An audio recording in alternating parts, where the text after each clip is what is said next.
안녕하세요. 행복여행입니다. 오늘은 마음을 비워 평온하라 틱낙하님의 책 이어서 읽어보도록 하겠습니다. 41페이지 분노를 다스려라. 한 경찰관이 차를 세워서 운전자가 총을 소지하고 있는지 검문해야 한다고 가정해보자. 이 일을 잘 하려면 일단 마음을 비워야 한다. 모든 차에 범죄자가 타고 있지는 않다는 사실을 이미 알고 있기 때문이다. 또 사람들을 불러세웠을 때 그 사람들에게서 좋은 점을 찾기 시작했다고 생각해보자. 만약 진정으로 마음을 비운다면 모든 일에는 좋은 점과 나쁜 점이 포함되어 있다는 것을 알게 될 것이다. 그런데 막상 일을 할 때 이렇게 생각하기란 참으로 어렵다. 하지만 자신부터 먼저 시작한다면, 가령 집에 있거나 혼자 있을 때 마음을 비우는 명상을 통해 자기 안의 분노를 알게 된다면 심한 스트레스를 받아도 한결 수월하게 일을 처리할 수 있다.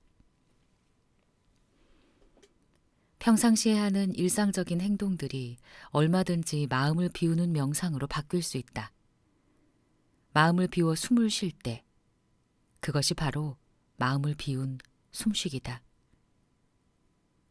마음을 비워 걸을 때, 그것이 바로 마음을 비운 걷기다. 사물들을 마음을 비워 바라보면 푸른 하늘이건 아름다운 나무건 상관없이 마음을 비운 바라보기가 된다. 마음을 비우는 것을 오직 부정적인 일에만 집중한다면 슬픈 일이다. 올바르게 마음을 비우면 부정적인 감정들을 다스릴 수 있다. 물론 긍정적인 일에만 마음을 비워야 하는 건 아니다. 화가 나면 분노를 향해 마음을 비우는 명상을 해야 한다. 마음속에 분노가 차오르면 분노를 다스리는 명상을 하고 마음을 비워 자비로운 마음으로 분노를 달래주어야 한다.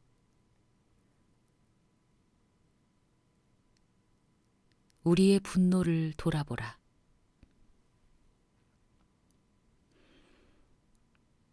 분노는 파괴의 힘을 가지고 있다. 만약 마음을 비우는 명상을 하지 않는다면 분노로 인해 자신을 모두 불태우고 망가뜨리게 될 것이다. 당신이 고통을 겪으면 당신 주위에 있는 사람들 역시 고통을 겪는다. 그러므로 화가 난다는 것을 알아차린 순간 무슨 일이든 해야 한다. 이때 중요한 것은 반응을 보이는 것이 아니라 행동을 해야 한다는 것이다. 마음 비우기의 씨앗이 자랄 수 있도록 행동으로 움직여야 한다. 숨을 들이쉬고 내쉬고 걷기를 통해 마음 비우기의 에너지를 만들어내서 우리의 분노를 돌보아야 한다. 이를테면 엄마가 거실에서 일을 하고 있는데 방에서 아기 우는 소리가 들려온다고 생각해보자. 그러면 엄마들은 틀림없이 하던 일을 내팽개치고 아기에게 달려갈 것이다. 그리고 아기를 따뜻하게 안아줄 것이다. 이것이 바로 분노의 에너지가 생기려고 할 때 우리가 해야 할 행동이다. 분노는 우는 아기와 같다. 따라서 달래기 위해서는 분노를 돌보고 살펴야 한다. 명상자는 분노가 적이 아님을 안다. 분노는 고통받는 아기일 뿐이다. 그래서 마음 비우기의 에너지로 따스하게 분노를 안아준다. 그리고 이렇게 말한다. 숨을 들이마시며 나는 분노가 내 안에 있음을 안다. 숨을 내쉬며 나는 평온한 마음으로 내 분노를 끌어안는다. 이렇게 숨을 쉬면 두 종류의 에너지가 생긴다. 분노의 에너지와 마음 비우기의 에너지가 그것이다. 마음을 비워 숨을 쉬고 마음을 비워 걸으면 마음 비우기의 에너지가 계속 생겨나 마침내 분노의 에너지 안으로 파고든다. 여름에 방문을 열고 들어갔는데 방 안이 너무 더우면 조금이라도 시원해졌으면 하는 마음에 창문을 열거나 선풍기를 틀거나 에어컨을 켜게 된다. 시원한 공기가 더운 공기를 굳이 쫓아낼 필요는 없다. 그저 시원함이 다가와 열기를 부드럽게 감싸 안으면 되는 것이다. 15분도 채 지나지 않아서 서늘하게 공기가 바뀐다. 이렇듯 마음 비우기는 우리의 분노를 다스린다. 전혀 다툴 필요가 없다. 분노는 적이 아니다. 적은 바로 당신 자신이다. 자신에게 폭력을 행하는 것은 옳지 않다. 마음을 비우는 것은 선이고 분노는 악이며 선은 악과 싸워야만 한다고 말하지 말라. 마음 비우기가 나아가는 길에 이겨야 할 싸움이란 없다. 그런데 깊은 분노에 잠겨 있어서 도저히 헤어날 길이 없다면 어떻게 해야 할까? 그럴 때에는 잠시 기다리라. 그리고 마음 비우기 에너지를 계속해서 만들어내어 쉼없이 분노를 안아주라. 그러면 편안함을 느낄 수 있다. 하지만 그보다 더 많은 일을 해낼 수도 있다. 마음을 비워 집중한다면 분노를 깊숙이 들여다보고 그 뿌리를 찾아낼 수 있다. 이것이 바로 진정한 마음 비우기다. 고통과 슬픔, 분노와 폭력이라는 큰 아픔을 망각하려면 마음 비우기의 명상을 통해 우리 자신을 잊어버려야 한다. 우리는 왜 텔레비전을 보는 걸까? 그리고 그 프로그램이 전혀 재미가 없는데도 왜 계속해서 보는 걸까? 그 이유는 고통과 슬픔, 분노를 가릴 만한 대체물이 필요하기 때문이다. 그러한 감정들이 올라오지 않도록 하기 위해서 스스로를 소모함으로써 애써 분노를 억누르고 있는 것이다. 우리 안에는 외로움과 두려움 혹은 우울함처럼 원치 않은 감정이 존재하므로 신문을 펼쳐 들거나 라디오를 듣고 텔레비전을 켜거나 전화를 걸며 또는 드라이브를 해서 내면의 소리를 외면한다. 우리는 진정한 자신과 맞닥뜨리는 일을 피하려고 할 수 있는 모든 일을 동원한다. 이런 식의 소모는 도망치는 것이며 우리가 열중하는 것들은 계속해서 폭력이나 두려움, 분노의 독소를 우리 안으로 끌고 들어온다. 또 원치 않는 생각을 억누르고 부정적인 감정을 계속 막아두기만 한다면 정신에 해를 끼치는 악순환만 반복될 뿐이다. 이러한 악순환이 반복되면 우울증이나 정신병에 걸리기도 한다. 만약 몸에 혈액이 전혀 돌지 않는다면 육체적인 고통을 겪게 될 것이다. 머리가 욱신거리거나 등이 결리거나 가끔은 몸 구석구석이 아프기도 한다. 그래서 운동을 하거나 마사지를 받으면 혈액이 잘 순환되어 이러한 증상들이 많이 줄어든다. 이것은 정신도 마찬가지다. 만약 다른 일에 열중함으로써 불쾌한 생각을 막아버린다면 정신에 악순환이 생겨 마음의 병에 걸리고 말 것이다.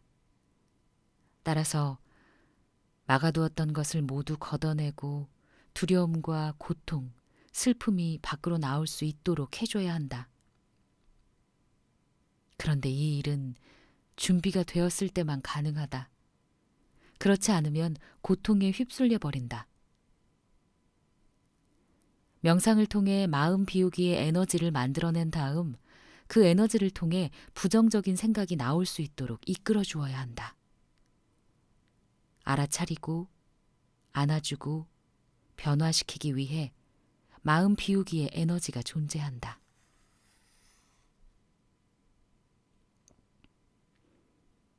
명상을 한다면, 그리고 어떻게 앉아야 하는지 방법을 안다면 마음 비우기의 에너지와 집중의 에너지가 아주 강력해져서 당신의 고통을 알아차리고 평온을 줄 것이다. 우리 안에 자라나는 두려움과 분노, 우울함의 에너지가 마음 비우기에 안겨 평온을 찾게 되면 조금씩 힘을 잃게 된다.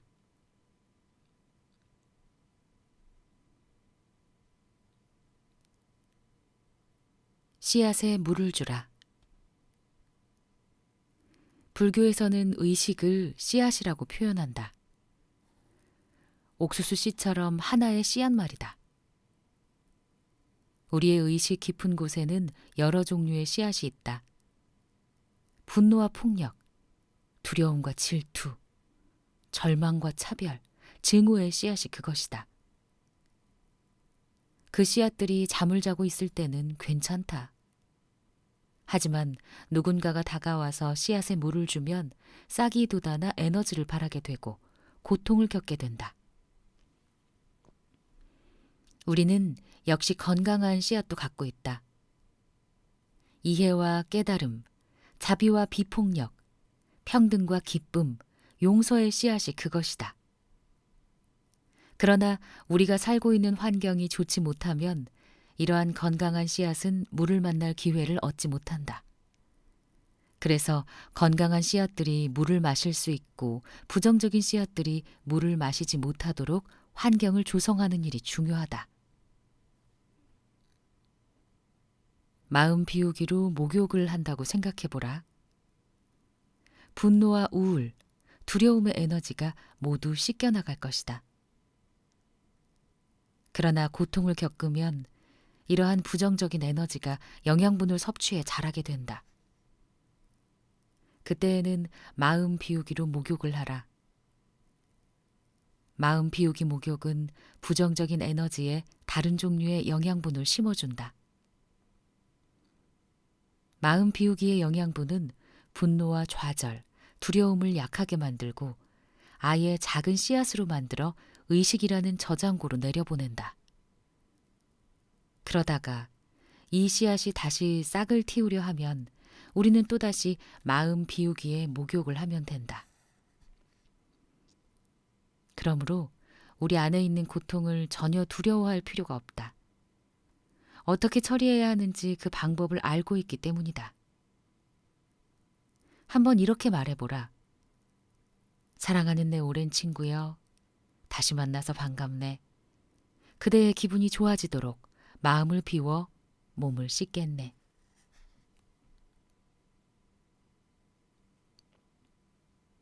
그러면 그 감정들은 자유롭게 순환하고 마음의 병도 사라진다. 심리 치료를 하는 사람이라면 이미 잘 알고 있을 것이다. 우리는 일터에서 다른 사람들을 돕기 전에 먼저 자신을 돌보아야 한다. 우리 안에 있는 두려움과 슬픔, 분노와 좌절, 폭력을 어떻게 다스려야 할까? 분노를 다스리는 법을 배우는 것은 매우 중요하다. 부모로서 진정으로 자신의 아이들을 사랑하려면 반드시 이 방법을 익혀야 한다. 그래야만 아이들에게도 가르칠 수 있다. 학생들 앞에서 모범이 되어야 할 선생님들도 이 방법을 터득해야 한다. 의사나 간호사도 환자를 도우려면 이 방법을 깨우쳐야 한다. 또 법을 집행하는 경찰관들이 진정으로 교도소나 학교, 보호시설에 있는 사람들을 도우려면 자기 안에 있는 외로움과 고통, 분노를 다스릴 줄 알아야 한다. 그 이유는 그 사람들이 그곳에 있는 이유가 벌을 받기 위함이 아니라 도움을 받기 위해서이기 때문이다.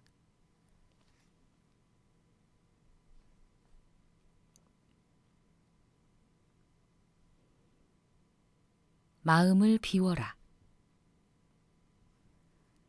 만약 당신이 교도관이어서 사랑하는 가족들과 동료 교도관이 모두 자는 시간인 밤 12시부터 아침 7시까지 일을 해야 한다고 가정해보자.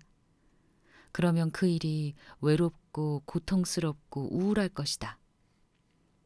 그러나 마음 비우기의 명상을 한다면 고통스럽기만 한 7시간을 긍정적인 시간으로 바꿀 수 있다. 물론 이러한 의문이 들 때도 있다. 모두 잠자는 시간에 내가 왜 여기 이러고 있어야 되지? 왜 나 혼자서 이렇게 외롭게 고통을 겪어야 해?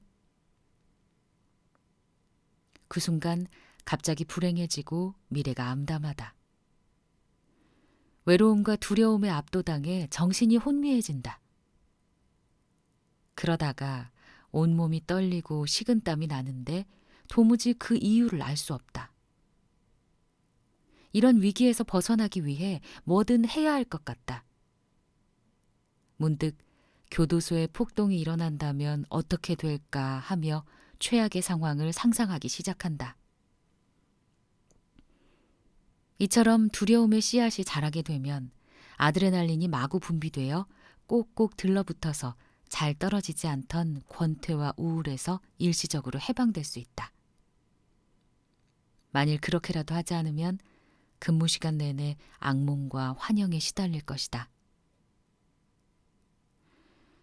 오랜 시간 동안 보초를 서거나 경찰 일을 하면 지치고 건강도 나빠진다. 집으로 돌아가면 가족들은 그제야 일어나 함께 아침 식사를 하고 그러고 나면 다들 직장으로 가거나 학교로 사라진다. 모두 하루를 시작할 때 당신은 뒤늦게 잠자리에 든다. 그러고는 낮 동안에 내내 잠을 잔다. 일어나서는 하루 종일 텔레비전을 보며 시간을 보낸다. 그런데 이때 보게 되는 텔레비전 프로그램은 모두 우울하고 화나고 폭력적이어서 당신을 더욱 지치게 만든다. 그렇게 시간이 흐르면 저녁을 먹고 아마 대개는 혼자 먹을 것이다. 다시 또 잠을 청한다.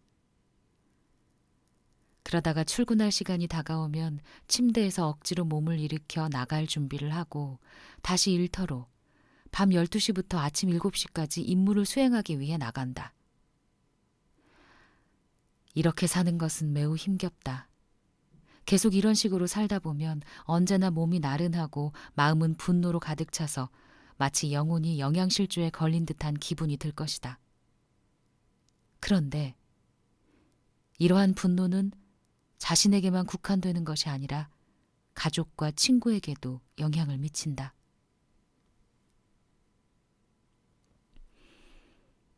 분노와 좌절은 굶주려 꼬르륵거리는 배와 같다. 먹지 않아도 살아갈 수 있는 생명체는 이 땅에 존재하지 않는다. 애정도 적당한 음식을 먹어야지 그렇지 않으면 미움으로 변하고 만다. 자기 안에 있는 분노를 깊숙이 들여다보고 자신이 그 분노를 키우기 위해 무엇을 먹였는지 알아내면 자유로 향하는 길에 발을 들여놓은 것이나 마찬가지다.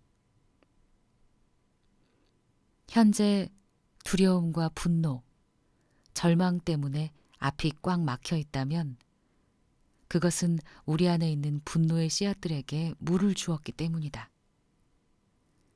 분노의 씨앗에게 물을 주지 않는 것이 바로 우리가 해야 할 수행이다. 만약 씨앗들에게 계속 물을 주면서 씨앗으로 인해 생기는 증상만 없애려고 한다면 아무런 효과를 거둘 수 없다. 그래서 마음을 비우는 것이 중요하다. 또한 악감정을 변화시키는 명상을 함께 해나가야 한다. 긍정적이고 치유를 도우며 의지를 북돋워주는 요소들을 찾아야 하며 부정적인 것들이 우리 안으로 침입하지 못하도록 막아야 한다고 앞에서 말한 적이 있다. 우리의 아이들이 텔레비전을 보면서 얼마나 많은 폭력적인 장면에 노출되는지 알고 있는가? 제 12살도 안 된 아이들은 성장하기도 전에 살인과 폭력 장면을 수천 번도 넘게 본다. 그리고 그 모든 것들은 아이들의 의식 속에 고스란히 저장된다. 만약 우리 아이들이 하루에 3시간 정도 텔레비전을 본다면 그것은 다른 즐거운 일이 없기 때문일 것이다. 어쩌면 당신 옆에 앉아서 함께 이야기를 나누는 시간을 즐길 수가 없기 때문일 수도 있다. 아마도 당신과 아이가 대화를 나누는데 문제가 있거나 혹은 자세한 이유는 모르지만 함께 앉아 이야기를 나누는 것이 전혀 즐겁지 않기 때문일 것이다. 그래서 아이들은 스스로의 슬픔과 외로움을 덮어버리기 위해 텔레비전을 본다. 그리고 많은 텔레비전 프로그램은 욕망과 분노, 폭력을 조장한다. 부모와 친밀한 대화 대신 아이들에게 텔레비전이라는 음식을 주는 것은 가족이라고 하는 공동체를 폭력으로 채우는 것과 다름없다. 우리는 외롭다. 우리는 고독하다. 우리는 아프다. 우리는 스스로를 버림으로써 외로움을 잊으려 한다. 신문과 잡지, 텔레비전으로 자신을 소모한다. 우리는 자신을 소모함으로써 스스로를 파괴한다.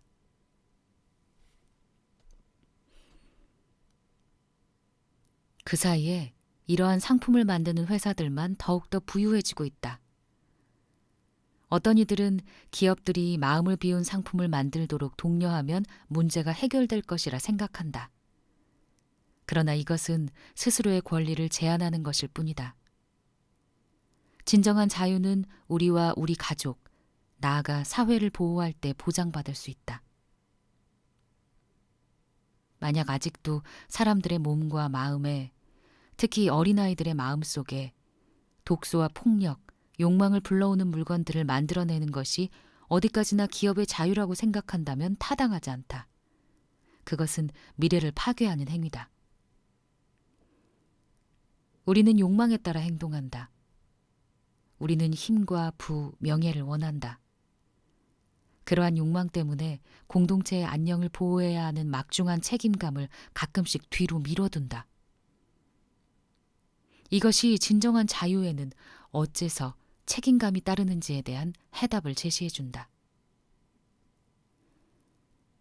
미국 이스트코스트에는 자유의 여신상이 세워져 있다. 그렇다면 웨스트코스트에는 책임감의 동상을 세워야 한다. 이 두 가지는 서로 반목하지 않는다. 우리 자신과 우리의 자유를 보호하는 것이야말로 진정한 책임감이기 때문이다. 욕망을 버리고 마음을 책임감으로 채워라. 마음을 비우면 누구나 가능하다. 네. 제가 책을 읽으면서 여러분께도 그냥 소리내서 읽는다라는 마음으로 낭독을 하고 있어요. 마음을 편안하게, 편안하게 낭독을 하고 있어요. 중간중간에 이제 제가 색연필로 표시하거나 그런 소리도 아마 들어갈 거예요. 금방 건 읽으면서 그래, 텔레비전에 너무 폭력적인 게 많이 나와. 좀 화가 나더라고요. 제 책을 읽다가 그런 걸 표현할 수도 있어요.